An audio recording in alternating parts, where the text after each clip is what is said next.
Bonjour et bienvenue dans cette vidéo où je vais vous expliquer comment faire la mise à jour de l'index dans les deux versions du simulateur de traitement.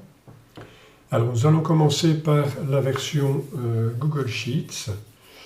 Alors pour faire la mise à jour de l'index, on a deux voies d'accès possibles, soit via le menu spécifique traitement que vous trouvez ici en haut dans la barre des menus. Traitement, vous descendez sur Index et là vous avez deux choses. D'abord l'accès au tableau des index et ensuite comment mettre à jour l'index. Donc si vous ne savez plus comment ça fonctionne, vous cliquez sur comment mettre à jour l'index. Voilà, et vous avez une petite fenêtre qui apparaît avec des informations. Voilà, et vous avez également un lien vers le bureau du plan qui vous indique les prochaines mises à jour d'index ou les prochains sauts d'index. Ok, ça c'est une voie possible. La deuxième possibilité, c'est via les boutons que vous avez ici en dessous. Si vous cliquez sur le bouton index, vous allez arriver sur la page du tableau d'index.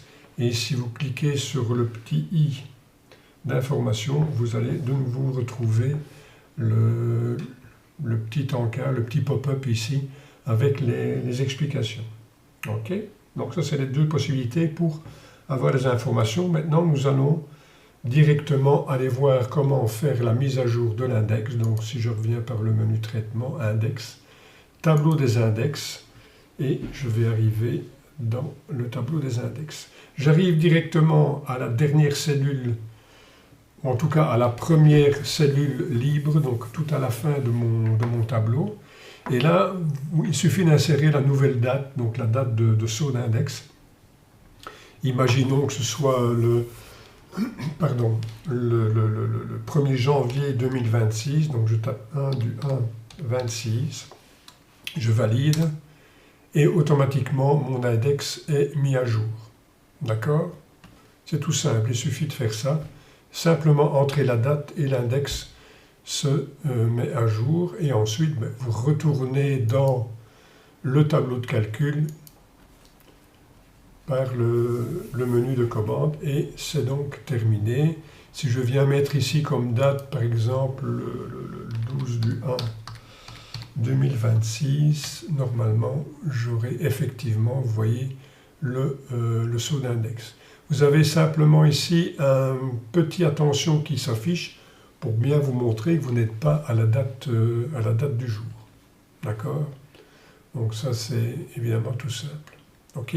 Voilà, tout ça pour mettre l'index à jour au niveau de la version Google Sheets. On va voir évidemment comment on procède dans la version Excel. Voilà, dans la version Excel, c'est pratiquement pareil. Il suffit de venir cliquer sur le bouton index que vous avez ici en haut. Si vous ne l'avez pas, c'est que vous n'avez pas la toute dernière version qui date, comme vous allez le voir ici, du 2 novembre 2025. Ok, donc c'est tout récent, il manquait ce bouton index.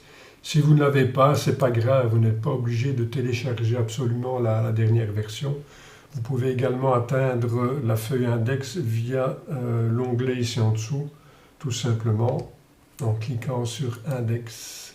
Sauf que là, vous n'arriverez pas directement à la première cellule libre de la page, vous devrez descendre par vous-même pour la trouver. Ok? Donc, si on clique sur ce bouton index, bien à ce moment-là, on arrive directement à la première cellule libre de la colonne des dates du tableau des index et comme on l'a fait pour la version Google Sheets, il suffit d'encoder la nouvelle date de saut d'index, donc par exemple 1 du 1 2026 et on a l'index qui se recalcule automatiquement. Ok, voilà, puis on remonte en haut de la page et on clique sur le bouton retour pour revenir sur la feuille de traitement. Donc, vous voyez que c'est très simple pour mettre à jour l'index. Donc, quand il y a un saut d'index, évidemment, moi je mets les différentes versions à jour. bien sûr, mais de votre côté, vous n'êtes pas obligé de télécharger une nouvelle version lorsqu'il y a un saut d'index. Vous voyez que ça se fait très facilement. Voilà, c'est terminé pour cette vidéo. À bientôt, ciao!